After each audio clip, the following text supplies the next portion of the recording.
Bhagwan Shri Yogi Ramsuratkumar ki jai. Sarvam Yogi Ramsuratkumar Ashram.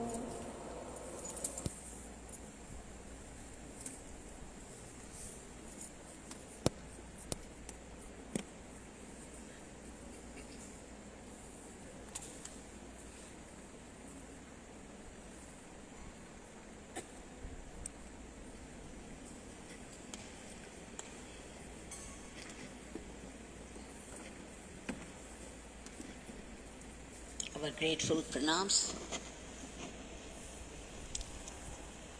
at the lotus feet of Bhagwan.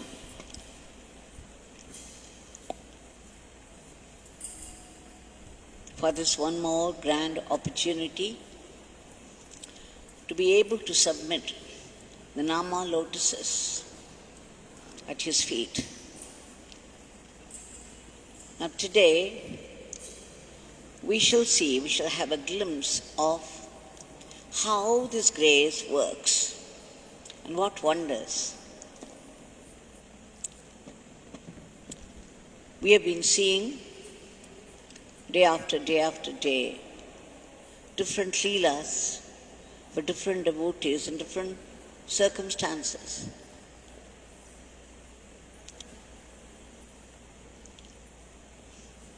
It's unfathomable how this grace works, how much work it has to do and bring about the necessary changes. Bhagwan often used to say, this beggar's work is connected with the whole cosmos. If this beggar has to bring about a change in the cosmic level, so many things have to change at so many levels. It would take time and a lot of effort, because according to the cosmic plan, things would go on. And if one should bring about a change in the course of things, one has to invoke this grace, and this grace has to do a lot of groundwork, because everything is linked with everything else. This is what Bhagwan used to say. Now here is a very interesting story, a true story of his glory, especially the Nama's glory.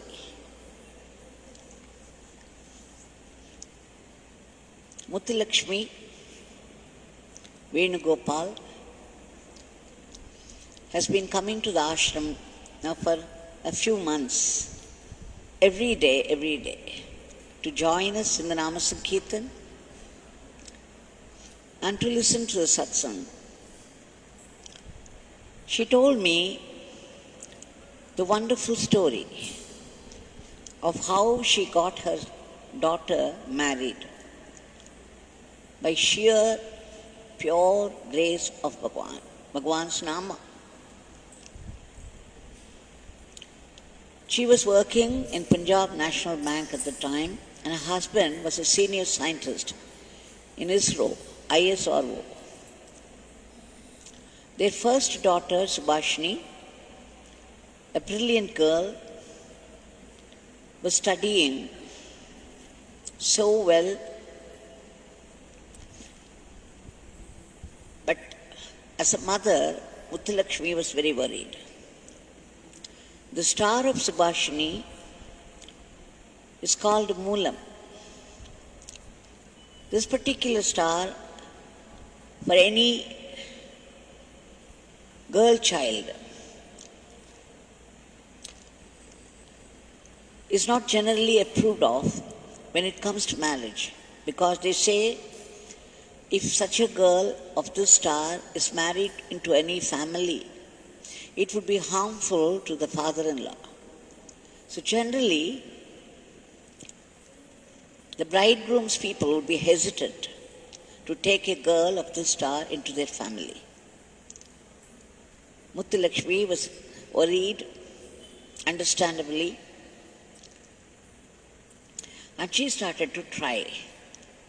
She knew that her daughter had to study and a long way to go, but then she had to find the right bridegroom, especially for this particular star. So every day she would sit, after she came back from the office, she would go through the matrimony sites in the internet, and she would try one after the other, the possibilities, but always in vain. She was really frustrated, but she wouldn't easily give up. She, the mother, was very naturally worried, and she kept on telling her daughter after she finished her graduation that she should not go abroad. In the meantime, the girl studied her M.Tech, the IIT, and got a gold medal. Such a brilliant girl, and she was planning to do her PhD. But in the campus interview, she was selected in the blue scholar category and started to work in the IBM in Bangalore. So you can imagine how brilliant she must be. But then she could not help applying to some universities abroad because she wanted to do her PhD. And from 5 universities, well-known universities in the States, the invitation came to her to come and see and then choose. The girl went all the way to those universities. When she came back, she had more money than what she had spent. Her husband, Muthulakshmi's husband, he saw the struggle the mother was going through, his wife, and knowing the brilliance of his daughter, he being a scientist himself, was telling Muthulakshmi, discouraging her, why would you do it? Why do you want to spoil her bright future? Why do you want to marry her off so early? Just leave her. Let her pursue her interests. And then, because it was getting delayed, 3 years had passed, Muthulakshmi was stepping into the 4th year of search for the bridegroom. In the meantime, the girl applied for PhD. She went to the University of Texas, Austin, was doing her first year research there. Muthulakshmi started to come to Yogi Ramsuratkumar Ashram. Her habit was to visit the ashram. She would go around, pray to Bhagwan, and go back. She also started to chant his name.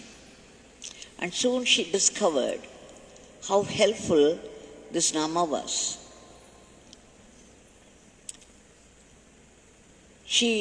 Once she came for 2 days, every time it was just 1 day, but that time she came in 2013, she came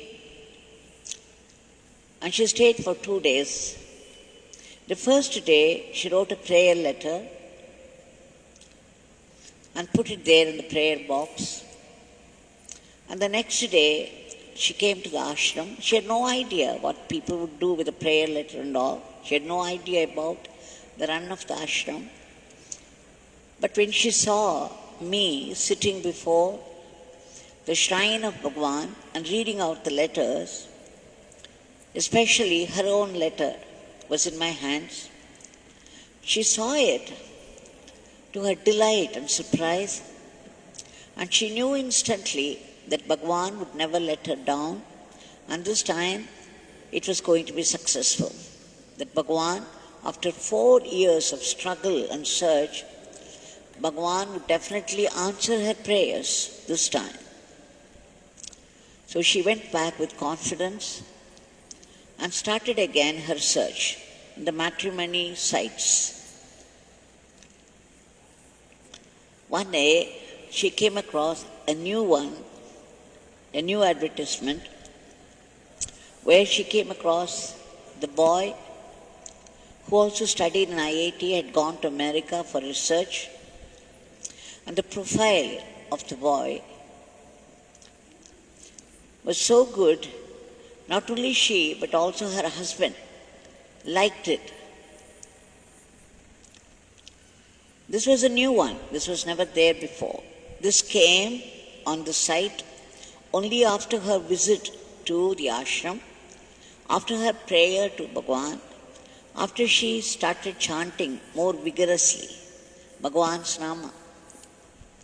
She felt this would work out because this is after her visit to the ashram.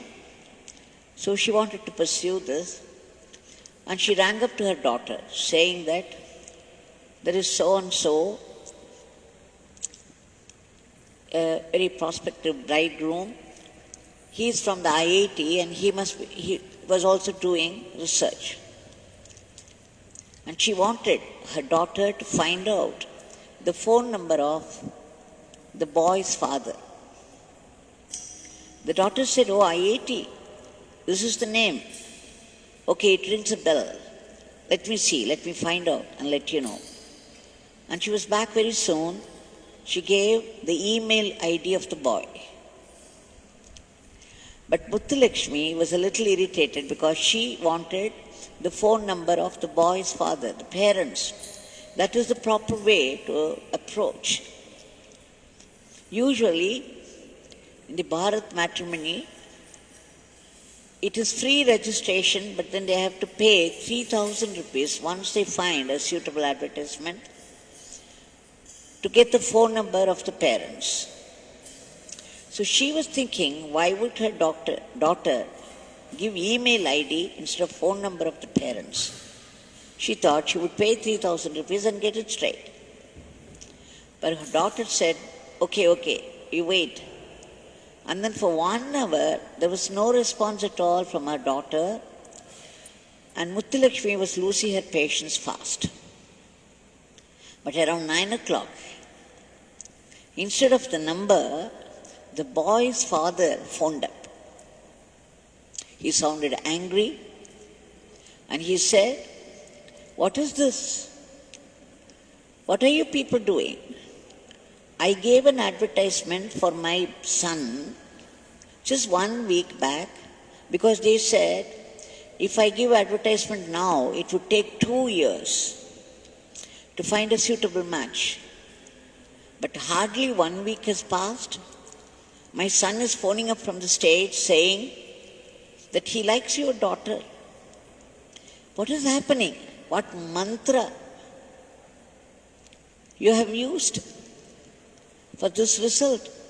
We don't like the star of your daughter. We don't want to marry her off to our family." So he sounded very angry, and understandably. But Muthulakshmi assured him that no such thing would possibly happen without your permission, without your consent. So please don't worry. We also would like to see the horoscopes of both the bride and the bridegroom and see if they match well. Otherwise, we wouldn't go into it. So you see, after that, 15 days had passed. And there was absolutely no response from any side. In the meantime, she understood from the father's talk that the boy had expressed his consent. And soon her daughter also phoned up to Muthulakshmi to say that she liked the boy. So you see, both the boy and the girl, without meeting each other, they simply talked over the phone and they had expressed their consent. That was a wonder in itself. Though, of course, the boy's father wouldn't agree easily, and what was more, he was angry. So you see what happened. She would not give up the Nama. She went ahead. She thought, okay, it is the magic of the name. And she wouldn't easily give up. She went on chanting, vigorously and rigorously for those 15 days, even though there was no response. And after 15 days, a letter came from the father of the boy. The whole thing had reversed. The man who spoke very angrily before, 15 days before, has now started his letter with the line, you see, it is all the will of God, Daiva Sankalpa, that we could find your daughter at all as a match for our son. And he said, if not for the divine will, we would have lost your daughter. We might not have chosen her as our daughter-in-law. So thanks to the divine that we found her, and he had expressed willingly his consent. He also said the horoscopes matched. Now she didn't know what happened, how he reversed his opinion about the whole thing. And then soon things began to go fast.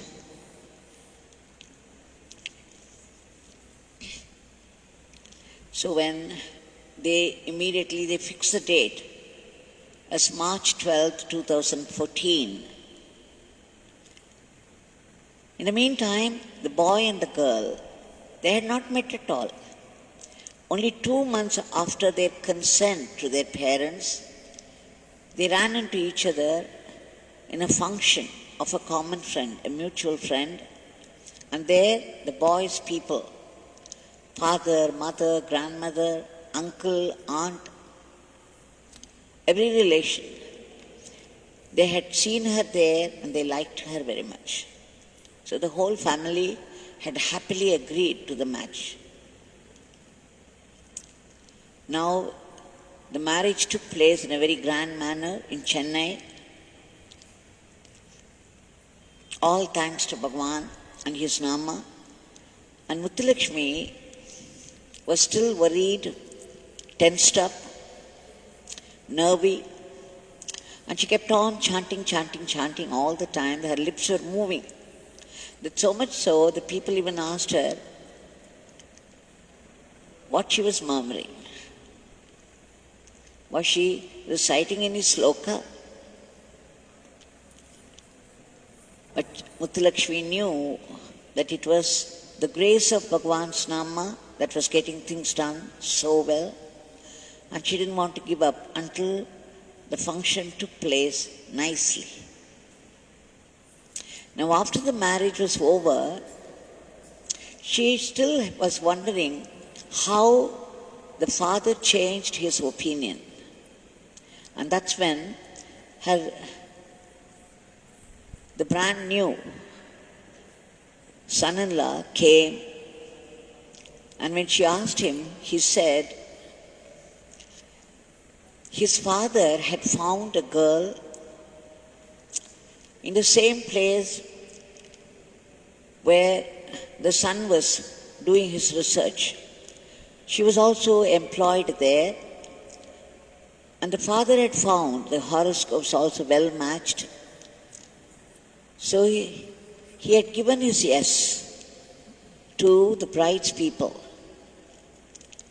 But no formal ceremony took place. He thought it was a good match. But because his son was insisting upon Muthulakshmi's daughter, he wrote to the IIT, particularly a professor there, for his opinion of this girl, Muthulakshmi's daughter, Subhashini. And the professor had given an excellent certificate of the character of Subhashini, saying that you must have done a lot of meritorious deeds in your past birth to accept her as a daughter-in-law into your family. Just see how many changes had taken place. She was merely reciting Bhagwan's Nama and praying, but so many changes had taken place at so many levels. And after the professor's certificate of the character of Subhashini, the father changed his mind happily. Before that he was very reluctant. But now, after the certificate, especially the sentence that you must have done meritorious deeds to have come across this girl, to accept her into your family, that changed him completely. So you see how the grace works and how much groundwork it has to do. It could bring about a change in the circumstances. It could plant a particular thought in the minds of people. It could work in any way to bring about a certain desired result. But that's left to the divine will, the divine grace. But one thing that we see here, even the search for a bridegroom takes so long, 4 years. So what about search for God? How much more time it should take? How many janmas? How many births it may take to search for something that we like, we desire in this world itself is so difficult. You have to put in so much effort. You have to have faith in God. You have to keep on chanting the name. Do this tapas to get this work done. So just see how much more we have to work if we want to attain God. Now this story I wanted to tell you because there are many, many parents who come to me here in the ashram with tears in their eyes, so worried, so much struggle in finding the right match for their daughter. Now they know what to do. Just keep chanting. Muthulakshmi did not go here and there. She just sat at her computer and looked at those matrimony sites.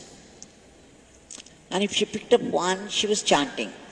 So even while searching for a bridegroom, if it doesn't work out, please know that it is God's will and it's a blessing. If life with that particular bridegroom will not work out for the daughter, then Bhagwan would take it away. So it is still a blessing. One should not worry about it. One should go on chanting the name until Bhagwan settles something nice for her. Someone nice who would keep her happy. So don't hurry, don't rush into these matches. Support all your efforts with the chanting of Bhagwan's Nama and leave the result to him. Everything else will work out promptly, properly. We cannot arrange things the way he does. All we have to do is make effort, chant the name, and leave everything in his hands. She also says that her second daughter, Divya, she came across a particular advertisement again in the matrimony site.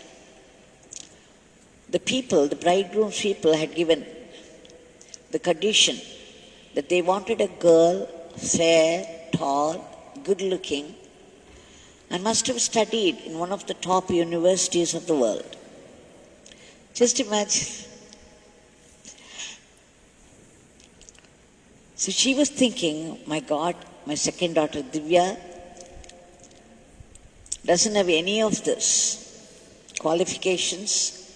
And what was more, she was doing only her B.Tech at that time. She was in Suratkal and she was doing only her undergraduation.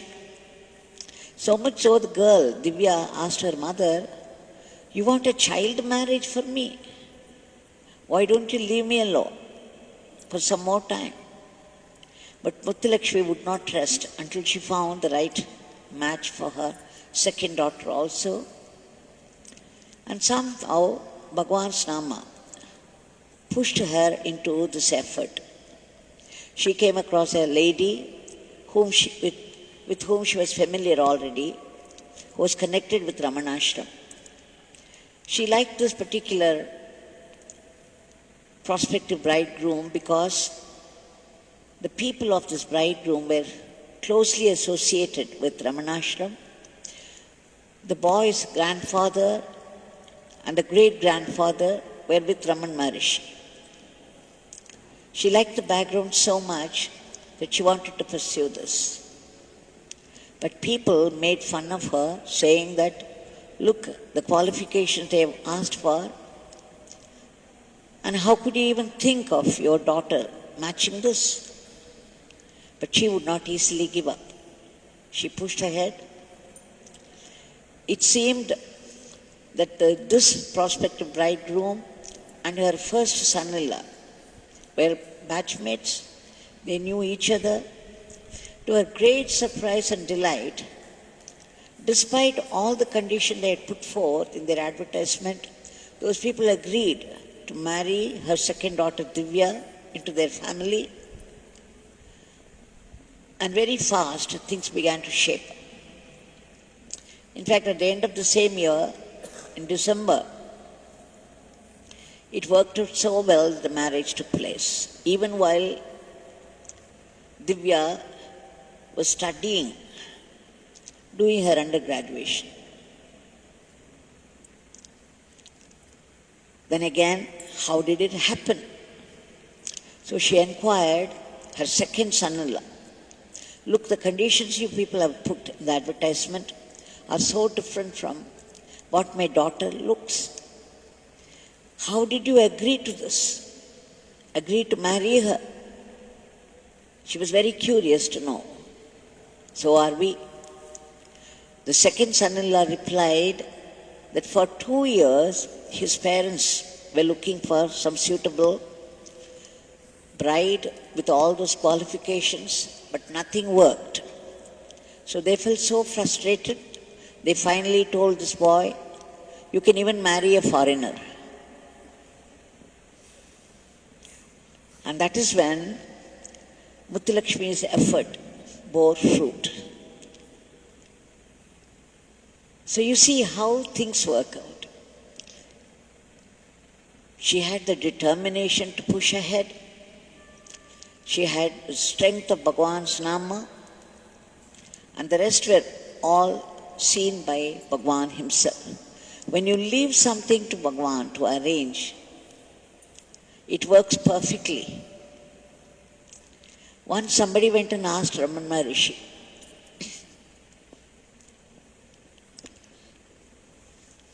what about this grace? Will it ever come? How does it come to one person? Raman Maharishi said, there is only grace all the time. The grace is flowing all the time. You should not step in and spoil it. This is what Raman Maharishi said. The grace is flowing all the time, very naturally.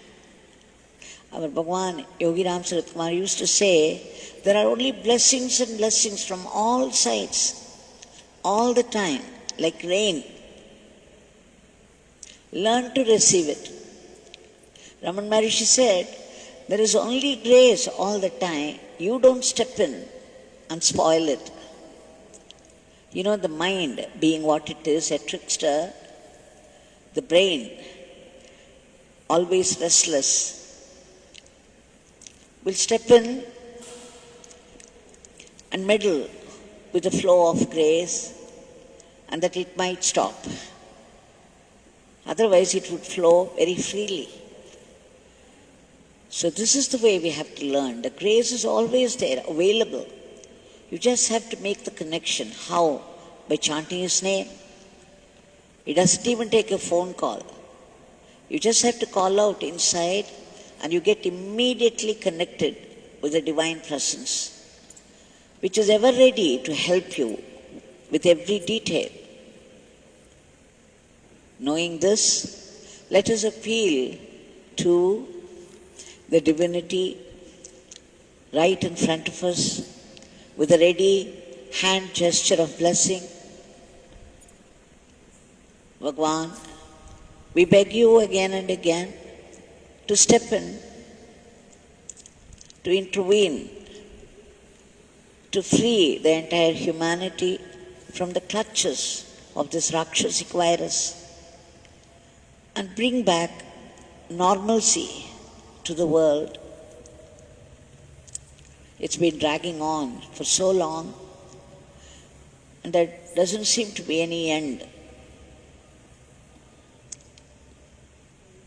We don't see any light, the end of the tunnel.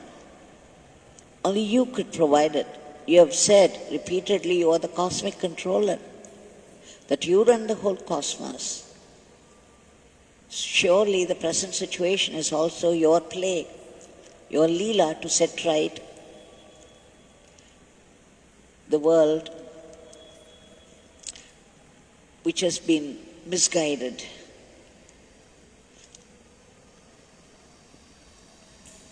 We beg you, Bhagwan, to uproot the fear, the panic, and all the negativities from the minds of people and stop the spread of the disease. Enter the medicine, the vaccine, so that it would work and do the killing of the virus. And Bhagwan, all those great people who are laboring day and night at the very risk of their lives in order to save other lives, please give them protection, protect them.